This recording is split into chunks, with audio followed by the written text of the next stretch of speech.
And welcome one and all to the Extreme Improv Skill Show here from extremes.tv. So I welcome you wherever you are, whatever you are doing, and if you haven't done so already, please take a moment to smash that subscribe button wherever you're listening to this. If it's in audio form on one of the major podcast platforms, it is available on all of them, including Spreaker. It is available on Apple Podcasts, Google Podcasts. It is available everywhere, Spotify, the lot. Or perhaps you've got the video version where you can still just hear the audio, but you are over on the Extreme Improv YouTube channel. Please take a moment to smash the subscribe button there, www.youtube.com/extreme-improv. So this is the Extreme Improv Skills Show, and on this show I will be discussing some tips and tricks for you to be able to learn how to become a more successful improviser. So you can have more fun, play some different short form improv games, or take some skills from any of the improv games or other just general skills and put them into your practice. Today we will be discussing the short form game Single Syllable Showdown.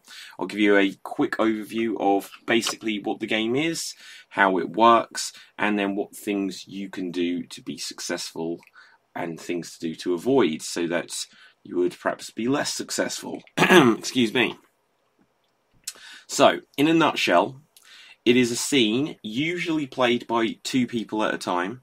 It could be played by more, but the way we play it in Extreme Improv, we do it as a competitive game where there'd be two players in the scene, and you would stay in the scene until you break one of the rules, in which case you are eliminated and replaced by someone else. And the rules are that you are not allowed to say any words that have got more than one syllable. So, for example, you could say hi, but you cannot say hello. You can say Dave, but you cannot say David. So basically, you can only say single syllable words. Hi, but you cannot say hello. Dave, but not David. Now, for a lot of players, when they first come to this, that's quite a challenge. And you might find that certain scenes feel like they're stilted or slow, or well, that was too challenging, but don't worry, we're going to get it all covered. There are a couple of other rules that we have in the scene. Some of these have developed over time and have ended up being used a lot in other games as well. And that is to help make the flow of the game work better. The first rule is that we don't really allow long hesitations. So if there was a scene and someone said, "Hi, how are you?" and then the next character was to stand there, fine, and they just say you one word, and then the other character comes back with, "Did you see that?" and then the slow character, "No." Now, on one level, just from the way I'm saying this, like if you're watching us on stage, it might actually be quite funny when you realise that one character is just really slow and hesitant. But very quickly, if that was to go on more than a few lines, that would just feel like it's dragging. It would kill the audience for you. You don't want to do that, so we have the rule. As well as only being able to speak in single syllable words, you aren't allowed long hesitations. So this also will encourage to have a quicker scene, a faster paced scene, which you don't always want to have. You want to have an ebb and flow with how fast things are, just as you would in a movie or a play. You have fast bits, you have slower bits, and otherwise it all just becomes like monotonous. It all becomes, if everything's slow, then it's dull. If everything's fast, you end up just like shutting off from it. So that's one of the rules. You're not allowed you're not allowed to have words that are more than one syllable long. You're not allowed to hesitate. Here is the next rule, and this is a very important rule. You're not allowed to have what we dub to be a circular conversation. Now, to demonstrate what I mean by a circular conversation, character one might say, "How are you?" To which the next character could respond back, "How are you?" "Well, how are you?" "How are you?" "Well, how are you?" And it could seem like the two characters, like, well, I'm not answering until you answer. Like, "Hi, Hi. Oh, hi. Hi. And there's lots of different ways you could say it, which again could be amusing for a little bit. But what you will often find is that if a player is less confident at this game, if they are less experienced, they might fall into the pattern of just mirroring back what the other player says. So it's basically one player always leads the conversation and the other player doesn't. I'll try to give an example here. Hi there. Hi. How are you? How are you? I'm good, thanks. I'm good too. What shall we do? I don't know. What should we do? And even though there's a tiny bit of variety there, it is always, like, obviously I haven't changed my voice massively, but you can get the idea of the rhythm. It is always just the one character leading the conversation. And that just isn't adding to the, that means that one player is doing all of the work. And even if this swaps back and forth, it just means that, like, the audience will end up watching a scene which is twice as long as it needs to be, because whether both players do it at times, or if it's just always one player just mimicking back what the other player said, it's like if you get a 30-line scene, but only 15 of them are particularly, like, original, and they're always just sort of reiterated back, then it just means that it's going to drag. You're going to mess up the pace of the scene. You'll also make it look like, well, they're achieving it, but it's because they're playing these tactics. You don't want to do that. So we have the rules that you are only allowed to say single syllable words, you are not allowed to hesitate, and you're not allowed to have what we deem to be a circular conversation, which, as I hopefully demonstrated to you there, is just a conversation that goes round and round in circles. So with these rules in mind, how do you actually then achieve playing it? How do you actually achieve these rules? So let's take an example. Let's say that we are at a bus stop. Two characters at a bus stop. First character could say, like, well, they might cough, but I do apologise. The character might say, "Hi there. Hey. Have you been here long?" "Yes, 10 mins. The bus should be here soon. Where will you go?" "I might go to town." And see how I've managed to keep that conversation going. Now, you might be able to pick out a few of the words here. Probably wouldn't have been the words I would have said if I could have said anything at all. If I could have said more than one syllable long words, I probably wouldn't have said some of them. Min. Been waiting here. Well, not waiting. I've been here for 10 mins. So, contractions of words, like shortening words where you can, where it's acceptable, is a major tip to being able to be successful at this game. So, I've been here for 10 mins. Like, minutes, mins, is acceptable. People will accept that because people will write it. People will write it more than they say it. And they might say, what's a sup, meaning what's up, is another one. You know, any words like that where you can, like, take a two-syllable word and, you know, make it a single-syllable word, like fabulous. Oh, that's fab. You know, you wouldn't say fantastic as, oh, that's fant. And sometimes players will try to do this, and sometimes for comedic effect the MC can allow this to slide, but other times probably they shouldn't, because otherwise it just sets the precedent that, you know, oh, well, you can get away with anything. Because if there was a character said, I'm ill, I need to go to the docks, and meaning the doctors, rather than, like, the docks where ships come in. I've got to see my doc today. Or they can't say today. I've got to see my doc now. Then the audience will find that funny. But if you were saying, well, you should go to the hosp, and it's like, no one says the hosp. Like, no one says that at all. Or you might need to go to the doc's surge, meaning surgery. It's like, people don't say that. You can't get away with that. People don't write it. If you're doing a scene about Shakespeare, you could say, instead of Shakespeare, you could just be, well, this was wrote by Will. And everyone will be like, William Shakespeare, this is clever. So shortening words where possible is good. Like, you know, if you get words that are more than one syllable, and you can find a way that they can be said, either using a replacement word, or something like, so say you've got a character who's your enemy, who's your nemesis.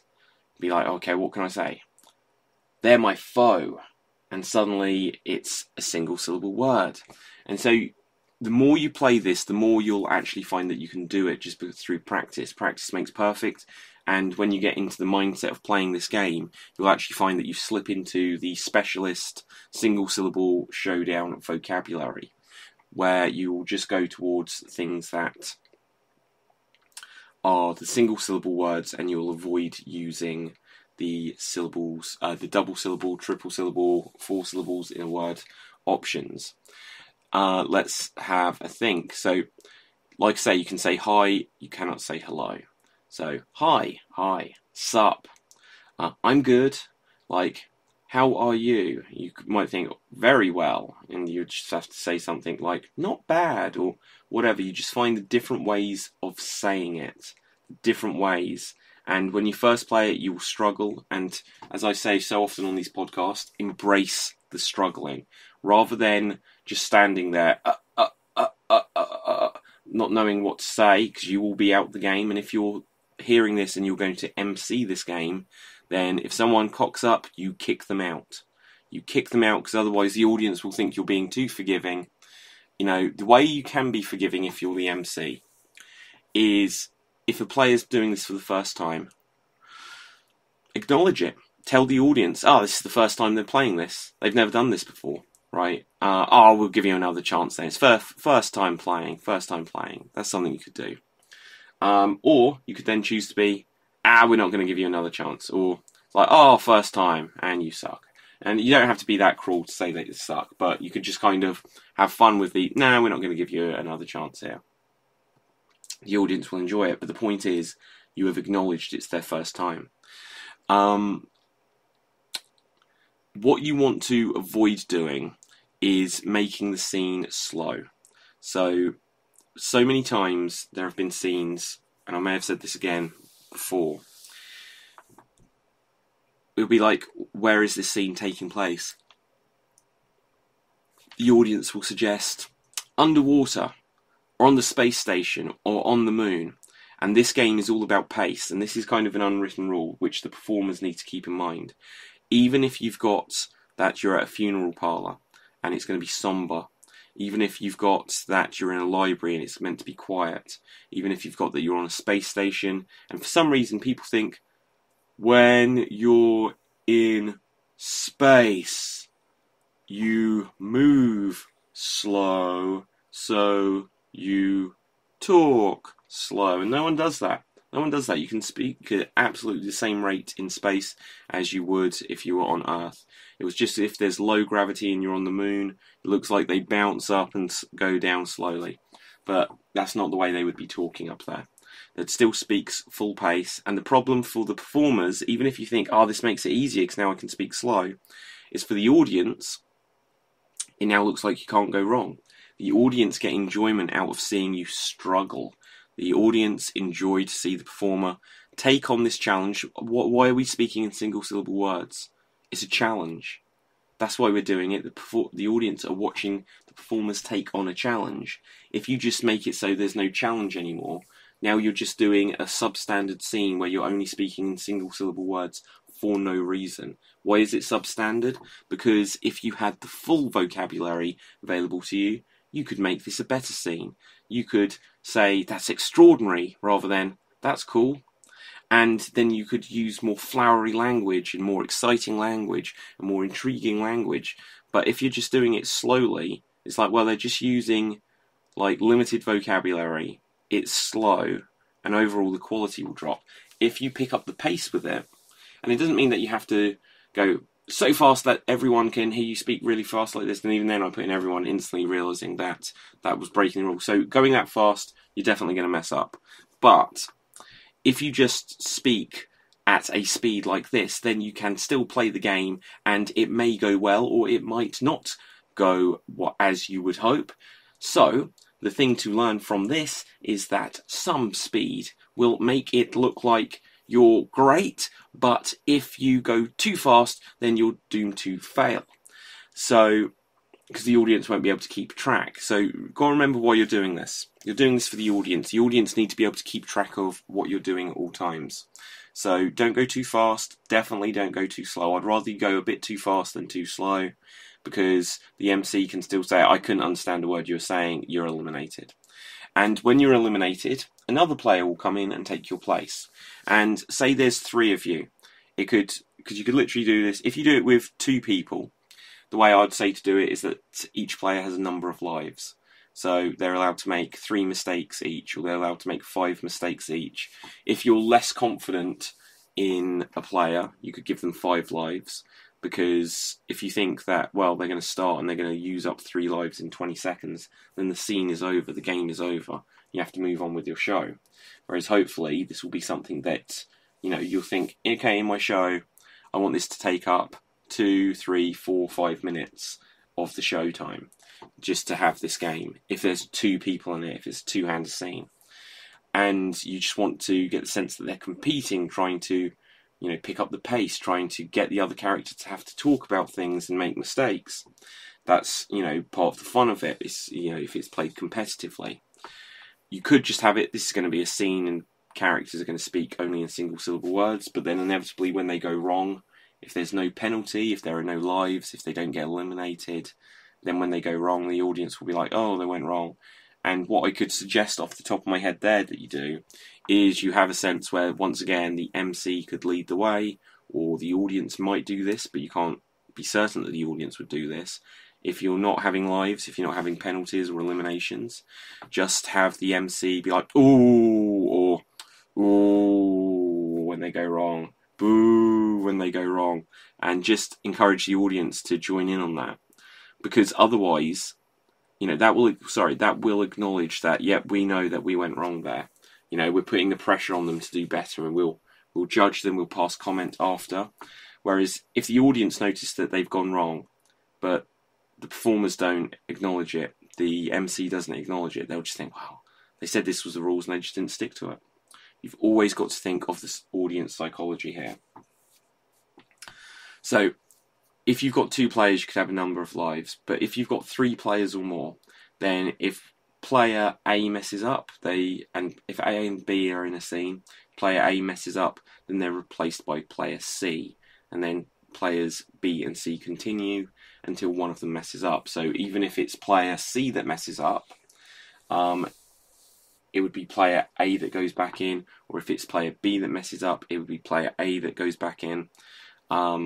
And you keep just doing it. So it doesn't matter if, player B is in constantly, and then A and C just swap back and forth. If player B is better, and they stay in the game longer, then so be it.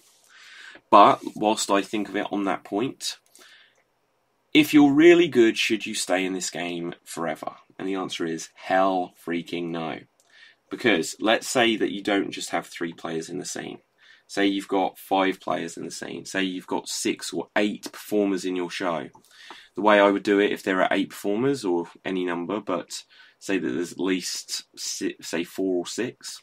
So I would have, on stage right, I would have players like A, B, C, and D. On stage left, I would have players E, F, G, and H. So you'd have 4 players on each side. When player A goes wrong, they're replaced by player B. When player B goes wrong, they're replaced by player C. When player C goes wrong, they're replaced by player D. And when player D goes wrong, it goes back to A, because they have entered the stage from stage right. It doesn't mean that you have to stay on that side of the stage during the show, during the scene, but it just means that the players who started on that side know that when player from A, B, C, or D goes wrong, the next one in the chain from that side replaces them.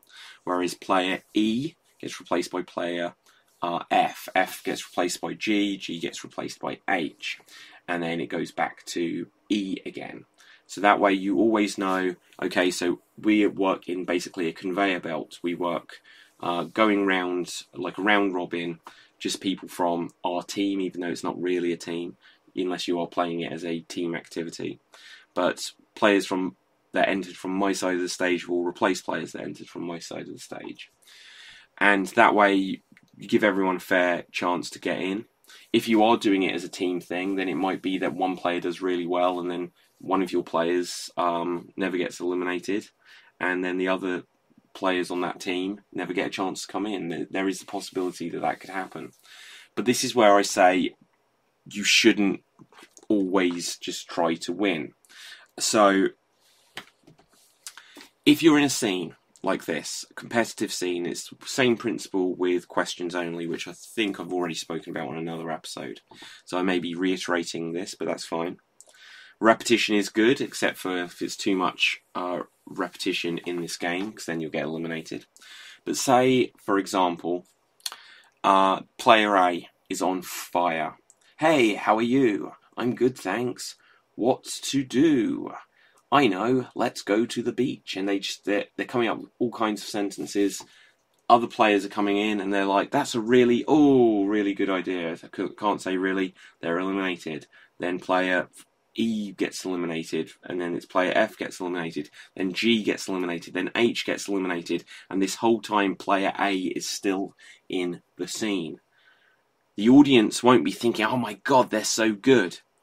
They might think that for a little bit, but then they're going to think, I really want another player to beat them. They will turn on you. This is an interesting thing of audience psychology. If you do well, the audience will be like, oh yeah, they're doing really well. If you do well for longer, they will just want someone to do better than you. They will want to see you lose. Now, that might not be true for every audience member, but as a general rule of thumb, you can take that as written. If you do too well, the audience will want to see you lose. People like to root for the underdog. If you do really badly, then they might end up thinking you suck. Or they might think, oh, I hope they do well eventually, or I hope they do well in the end.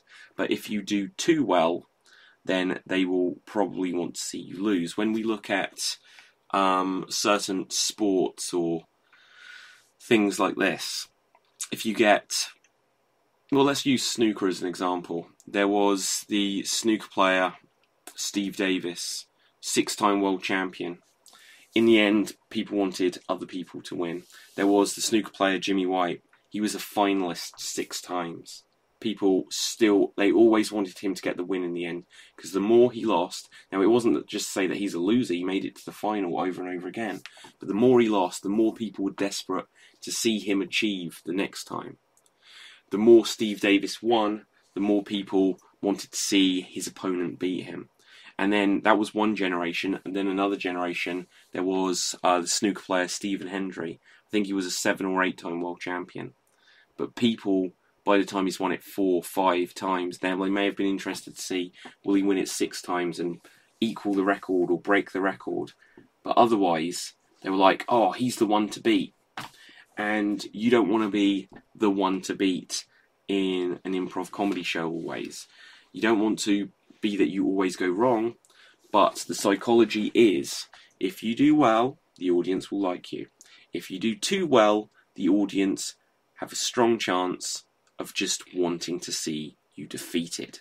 Now, that doesn't mean that you can't use this to your advantage, because if someone does really well in a show, then the audience might be like, oh, I want the other person to do well, and it's actually, therefore, building up the other player, so that when they do then defeat you, they're like, yes, that person won. It's the same psychology for the MC. Now, obviously, I will MC the extreme improv shows, and when I MC the extreme improv shows, I will join in on the games. If I win, then both performers and audience might call out like, oh, fix, or excuse me, I've still got a little bit of a croakiness. Hope it's, well, I know it's not the virus, but anyway. Imagine listening to this in 10 years' time, and they're like, what virus? Everyone will know what virus, but they'll be like, oh, that's really aged it. But anyway. But people for the MC, they'll be like, oh, we want to see the MC defeated. And it's just because the person that's in charge, they're the authority, audience side with the underdog. So it's like when in like football, I'll just give this last sporting example. If you get like Manchester United or Chelsea or Arsenal, one of like the big teams, and then somehow they're in the FA Cup and they end up against like Wycombe Wanderers or just some like Luton Town, some like real small team that isn't like a multi-billion-dollar company. There'll be like the whole nation, other than like say Manchester fans in Manchester United supporters. They'll be like, "Come on, underdogs!" And it's a good thing to learn that. If you do well, then great. If you do too well, the audience will want you to lose. And keep in mind that one game does not make a show. So if you're in this one game and you do really well, then it could seem like, well, that's your specialist game. You're so good at that game. But then if you're just generally a really good improviser and you can play all of these games really confidently and you just dominate all of the games throughout the show, then every time you're on, people just want you to lose. No matter what you're doing, you want to lose. So, and imagine if everyone was really good. Imagine if no one goes wrong. Imagine there's 8 players and the audience know that it's going to be potentially 8 players taking turns to be at this scene and we never get past the first 2. Or it takes 6 minutes to get the first person eliminated. It's like, wow, now do we just stop the scene where a bunch of them haven't had a go? Or do we try to fulfill the promise, but now this one scene has lasted 15 minutes and it should have lasted 5 with 8 different players in? So these are things to keep in mind. So what I'm saying is, if you're doing really well, throw the fight. Yeah. Sometimes these things can be played competitively and the audience might vote on who they think did the best, or you can score points. But the competitiveness of improv should always come second to being a fun show for the audience. Because that's, you know, otherwise you're competing in no audience. Because if your audience don't want to see you compete, then what are you competing for? You know, it doesn't matter if you win if no one saw you win. So throw the fight. If you're in the scene and you've been in there 30 seconds, and 30 seconds, so say it's a round robin, you know, you could be in there 30 seconds, you could be in there 1 minute. But if there's going to be 8 players in the scene, you know, you might be in there 1 minute, or you might decide, you know what, 30 seconds is enough, let's swap it round, I'll get back in, come back in as this character, or I'll get back in as a new character, and see whatever else has happened in the scene to give you new possibilities to develop the scene forward. But say you've been in the scene, and, like, let's rob a bank. I always go to this robbing a bank example. I don't know why, it's probably not healthy. But let's rob a bank. Have you got a gun? Yes, put 'em up. Wait, you can't rob me. I'm just testing. Oh, and suddenly you're eliminated. And it could be that then the next character comes in and either they're going to do really well, or they might think, do you know what, I'm going to get a quick laugh and then I'm going to be eliminated. And they could just be like, give me the money. And it's like, oh, money, and then that person's eliminated. And it gives the sense that this game is rapid, that, oh, people go wrong. And you could either make it obvious that you've gone wrong on purpose. I want to be a millionaire. And clearly that's got 3 or 4 syllables. Millionaire. Or millionaire. I don't know. I think 4 syllables. And you've purposely got yourself eliminated. Or you can think, do you know what? I've done enough here. I've got my laugh. I'm going to get another laugh. I'm going to go wrong, and then you feign it. You fake got to fake it to make it, guys. Oh, I went wrong. Act like, oh no, I didn't. You don't protest. You can protest for a moment, and you can have fun with it, but don't genuinely protest. If you've been sent out unfairly, then sort of like, I'd say you've got a 5-second window to be like, you know, if someone says like the word fear, now, to being scared, like, I feel fear. So now that's an interesting phrase, because in this game, depending on your accent, some people might pronounce it, I feel fear. And they'll be like, feel, fear, feel, fear. And they'll say, well, it's 2 syllables. Feel, fear, fear. I fear you. And it's like, no. And this is an interesting thing to learn. The words feel and fear. Now, you could go down the route of, well, in your accent, you made it 2 syllables, but you probably don't want to get into that. Especially, like, nowadays, people They could say, oh, you're not being fair to my accent, and then it's some sort of prejudice, and then you get yourself into a can of worms you don't want to open. But generally the rule is, and if you're not sure which words this applies to, I can't really give you tons and tons of guidance, just because I'll only think of a couple of examples off the top of my head as I'm sitting here discussing it, plus there's going to be others, but it's to do with the opening and closing of vowel sounds. So, fear. Now, you might say, but I don't say fear, I say fear. But it's still, that's when you start it, fear. This is diphthong. So it's like the combined sounds, like the mashed together sounds of two other vowels, like E and A and I, you know, I and O. Like, these are diphthongs. Whereas, you know, if you just get like hot, oh, that's not a diphthong, you know. But if you get like hoity-toity, hoit, the O-I sound combining together is a diphthong. So if you get now hoit, doesn't sound, that still definitely sounds like it's a single syllable. Fear, ear is like one syllable. So tear and feel, you know, it might sound, and like feel, that's different, obviously. And what you get there is this L sound. Now, again, this is going a bit more into language theory, and my goodness, I haven't done it in many years. Even though I teach classes, this isn't one I crack open often, except for perhaps when I'm discussing certain games like this. But the L, you get what's known as a light L and a dark L. Now, I don't think there are other kinds of L's, but there might be. But the light L would be like you get light, light, light. So the word light has a light L at the front of it, light. And a dark L will be the version of the L at the end of the word feel. And it's like ul. That's an L sound. So l and ul are both L sounds. So on the word feel, the L sound that you're hearing there is just a dark L. It isn't a syllable onto itself. So feel, because you couldn't go feel, you know, feel, you know, it just doesn't happen. It's feel, and the L sound you're hearing, you know, like on the word little, you have a light L and a dark L, and like l for little and little has got the dark L at the end. So little, by the way, is a two-syllable word, like, because it's lit, all. Little, well, sorry, that made it sound like, well, David, you've just broken your own rule. Lit, tull. It's got a double T in the middle, so it's lit, tull. So tull at the end there.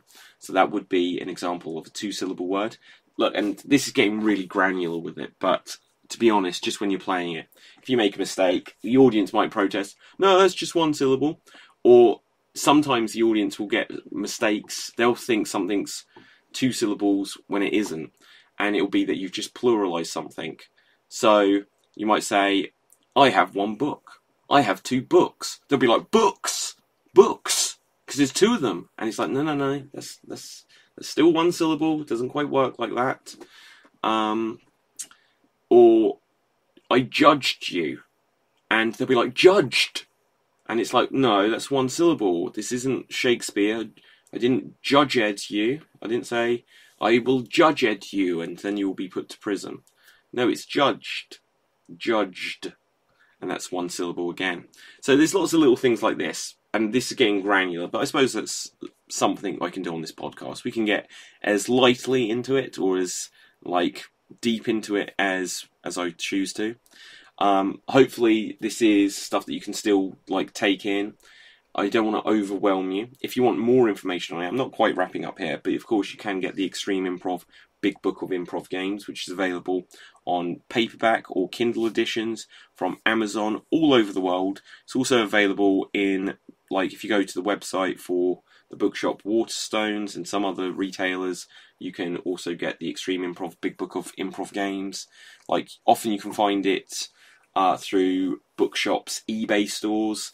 So that is, and they're like brand new copies. It's not like secondhand ones. It's just that sometimes it will come up that like a bookshop has their eBay store and they'll list it on there. You might be able to save a penny or two. But what I will say is get it from Amazon. Get it for Kindle. If you get it for Kindle, you can have it on your phone. You can take it with you anywhere. Get it from Amazon. Like, ultimately, wherever you get it from, it will help me out. But one of the reasons, like, I wrote this book, obviously, is to try and support everything I'm doing with Extreme Improv. So do take a moment to check it out, because it's got how to play over 100 short form games in here. Many of them are original creations from me. But Single Syllable Showdown, just to give you a tiny bit of history, isn't quite one of them. I thought this was a game that I developed, but I then later found that predating me by at least 2 or 3 years, someone else had played it. And I just saw like an old video clip and I was like, oh my god. I thought, and this is the idea that 2 people can create fire. Now, I don't think they played it exactly the same as me, but it was based around single syllables. And when you play it with other people, they might not say about hesitation, they might not say about the circular conversation. And the circular conversation rule is something that took time to develop, but it was super valuable when I discovered it. Just because if you go round in a circle, how are you? How are you? I'm good. You know, I'm good too. I'm more good. I'm the most good. It's like, Jesus, this story, there's no story to this scene. The scene doesn't go anywhere. You know, it's just 2 characters bouncing things back. They don't seem like intelligent characters. They don't seem like interesting characters. And once again, as I do with most episodes here, I would just reiterate, you know, that what's your scene about? It could be about anything, but try to make it something that's going to be worthy of being in a film or a play. Now, would you go and see a film about 2 people in a library reading books? Would you buy a book about 2 people buying books or reading books in a library? Would you go and see a play where all they do for 5 minutes or 10 minutes is talk about buying or reading books? No, you probably wouldn't. Now, people, and this comes down to taste, but just I will always reiterate this idea. If you do a scene which is something that you wouldn't want to watch in a film or a TV show or read about in a book, I would suggest try and don't put it on stage. You know, people say, oh, don't be interesting. I'd say, screw that. Be interesting. Like, you know, when you're on stage as a performer, you're your own director.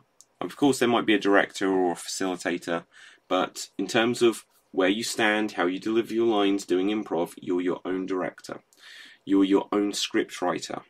Now, you might have some restrictions, like you can only say single syllable words, but if you choose just to talk about cutting the grass, then, my goodness, that's not going to be... It's like, I often make this joke to the audience, where the audience will give me a suggestion.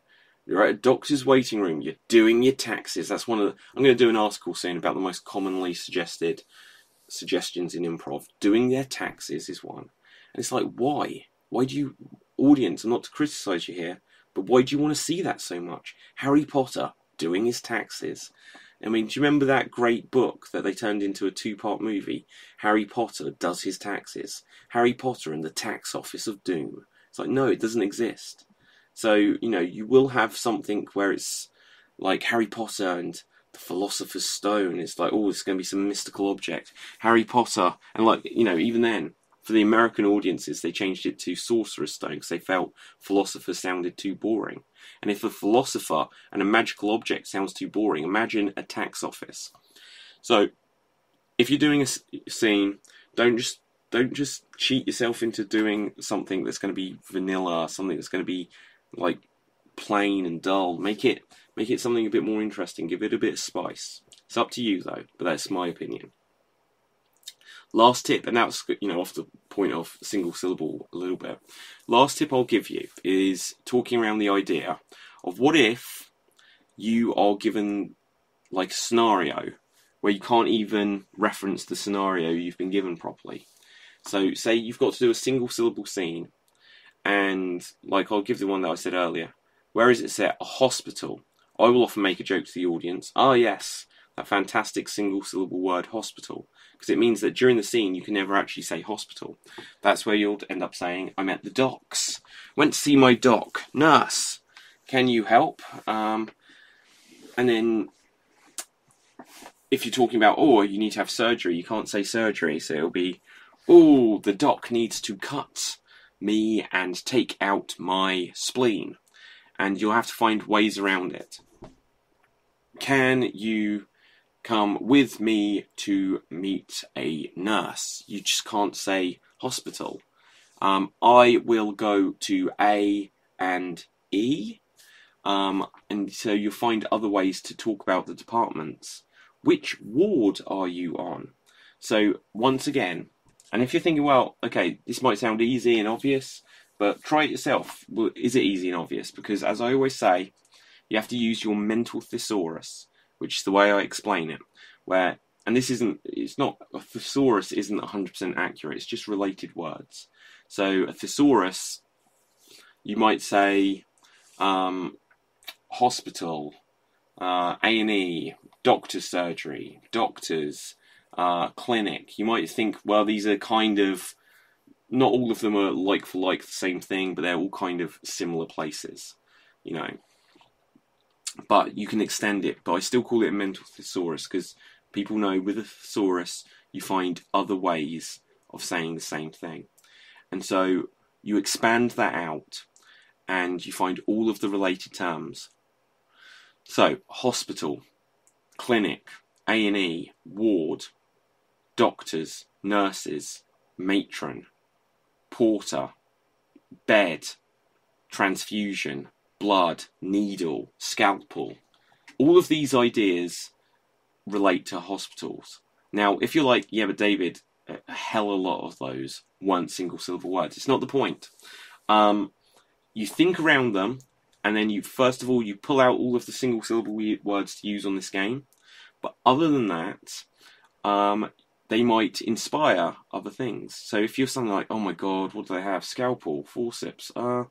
Yes, we need to cut. And you might just hold out your hand like you're a surgeon, you know, expecting someone to then hand you the scalpel. Because I think we all recognise that image where the doctors say, scalpel, and they'll just hold out their hand, and they might be looking down at the person they're doing surgery on, and then another, like a nurse or someone, will just hand them a scalpel and then they'll continue doing it.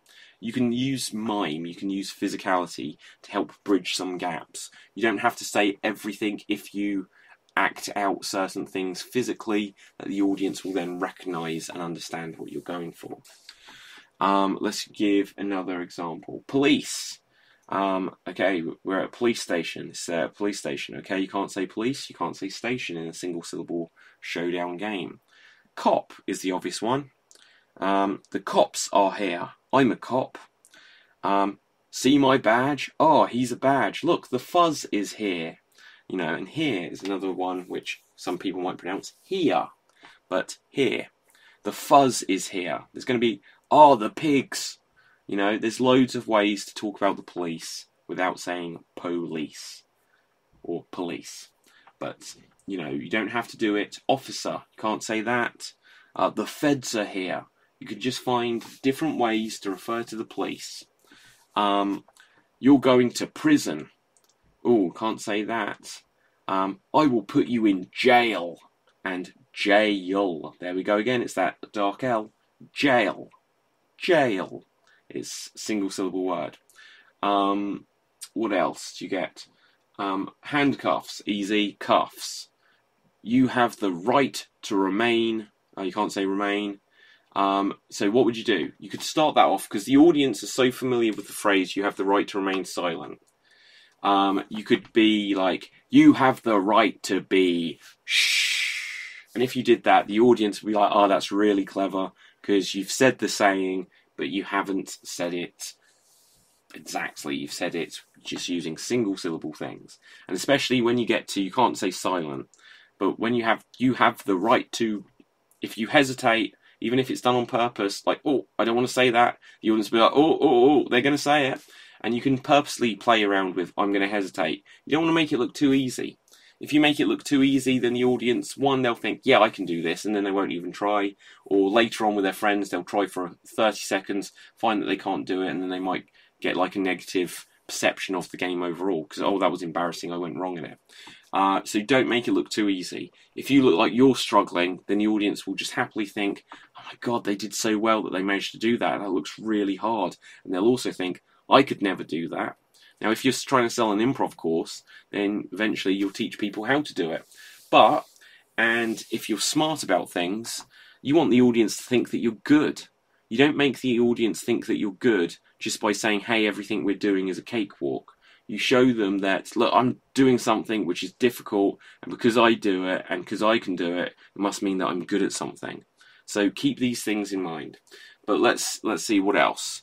Let's say it's wrestling. You can't say wrestling. So wrestling, is that 2 or 3 syllables? I'm not sure. You can't say you're a wrestler. Want to fight? Let's lock up. You know, there's going to be ways around it that you can get to show who you are. But you just have to think, right, what are the connected terms? Let's get in the ring.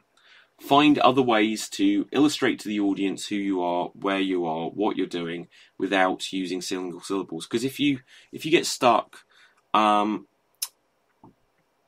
you're like a police officer and a criminal, imagine if you're told the relationship, you're a police officer and a criminal. You're like, oh my god, I can't say either of those words. And you're like, hi, you're bad. No, I'm not. Yes, you are. Why did you do it? I did it because I like stuff. And it's like, do you know what? With what I've just done there, I've purposely showed it as being very hesitational. Don't know if that's a word, but with a lot of hesitation. And I've ultimately achieved the rules of the game. But I haven't really given any detail. I haven't used any... I've only used simple words that are like, you are bad. No, I'm not. You should stop that. And it's like, none of these words actually relate to the subject matter. So if you say, like, stop, freeze, I'm a cop. Oh no, it's the fuzz. Where's my car to get out of here? I will put on the cuffs, take you to jail. No, I did not do it. I will dig my way out of the cell. And then you start suddenly hitting words like cell and jail and cop and fuzz and cuffs, and all of these things sound like they relate to being a criminal or to being a police officer, and then the audience will be like, yeah, they did really well. They thought creatively around it. And so you can achieve the rules, but you don't actually do anything creative with it. Or you can achieve the rules and you pepper the sentences you say with the words that sound like they relate to the subject, and you show, oh wow, they've managed to make it make sense. And so often, even if we don't like to hear this, doing an improv show, like especially short form, yeah, like long form, yeah, we want to see a story and we want to see characters and connection and emotion, yada yada yada. I'm not trying to minimize that, but there'll be some people very, very strongly say it. But short form shows in particular, but improv shows in general, I think the audience are there to see the performers take on a challenge. If they just wanted to see a really good play, they wouldn't think the first thing they've got to do is see an improvised play. They'd just go and see a play that's at, you know, the West End or their local theatre. They would go and see something that they're scripted, they've already got the reviews of. If they're going to an improv show, I've always said the audience need to know what you're doing is improvised, because otherwise they'll just wonder, why doesn't this seem polished? Why isn't there lots of set and costumes? You know, why has it got like a slight quirky or weirdness to it? Because that, you know, usually is what comes up in improv. So the audience want to see you take on a challenge. If you show to the audience that, oh, we're taking on a challenge and it's easy, then the audience will think, ah, yeah, well, it's easy. But if you make it seem like, oh, I'm doing stuff here, it's clever, you know, and that's part of the act too. And so when you're doing single syllable, you don't want to make it seem, even like I could speak single syllable words if my life depended on it. Like literally, if my life depended someone said to me, look, if you ever say a word that's got more than one syllable again, you'll just instantly explode. You'll instantly die. I'll be like, oh my God, I can do this. And you'd get used to it, and probably you'd become so paranoid that you'd end up just never speaking again. But if my life depended on it, and I needed to communicate with people, I could do it. Single syllable words only. And do you know what? I will start to wrap up the show here. I feel like giving myself the challenge of wrapping up the show from, like, I'll tell you when I'm going to start, but only in single syllable words. But I know I won't be able to plug everything I need to plug. But I will give it a go, and then I'll do a proper plug after. So, my name is Dave. I hope you liked this cast that I have done here to give skills of the prov for you to use at home with friends or at work. So, till next time, make sure to smash that sub on the tube or on the app store, and then you will hear all of the pods that we have in the next few days, weeks, months, or years. Bye-bye for now. Now, I know I sounded really staccato there, and that's fine. Sometimes that will happen, and I should just very quickly speak about that. But, so when you're performing this game, one of the things you can do to make it seem like, oh, I'm struggling with a challenge, you'll end up sounding like William Shatner. And that's fine if you do it as much as I just did it. I was over-emphasizing it. But you can do stuff where you sound natural, and you could play to the, oh, this is hard, but I think I've done good. Oh, I will just mention, okay. Okay is a 2-syllable word. If you fall into the trap of saying okay, then you're going to be in difficulty. But otherwise, if you can, at times just have sentences, yeah, let's go. Sounds good to me. I think that's a great thought that you had there. So let's go to the beach. It will be fun. We can take some pics and we will play with a beach ball. So that sounded a lot more natural than when I said my words just like this the whole time. It makes it sound laboured, and you can have fun with that, but you don't want to do it the whole time. So with this, I will begin to wrap things up now, because this is probably one of the longest skill shows episodes I've done. I do apologise. Some of the episodes, they're as short as like 10 minutes long. But anyway, it felt good to go in depth on this, and there will be lots and lots more episodes of the Extreme Improv Skill Show coming up in the future. I will just remind you all that if you go to the website extremed.tv, xstreamed.tv, it's spelt like the word streamed, like a live stream. So I've streamed today, which sounds like something else, but anyway, I streamed today, but I've X-streamed today, xstreamed. Make sure you bookmark it, extremed.tv. You'll find all of our podcasts, tons of articles about movies, about improv, about wrestling, about video games, about travel, technology, all kinds of stuff. Collectibles. You should definitely check out the website. You can also find details on the Extreme Improv Extreme World Championship Festival 2021, where we will bring off second annual Extreme Improv World Championship Tournament, where there'll be 64 performers performing over a multi-night tournament to try to become the Extreme Improv Extreme World Champion. Ashley Edwards was our winner last year. We will find out who will be the winner of the 2021 tournament. You'll also be able to find all of these podcasts, and we've got loads more, but gosh, I've gone on a while. I'll say bye for now, guys. Hit subscribe on something, have fun doing improv, and let me know what else you'd like to hear podcasts of in the future. Ciao for now, people.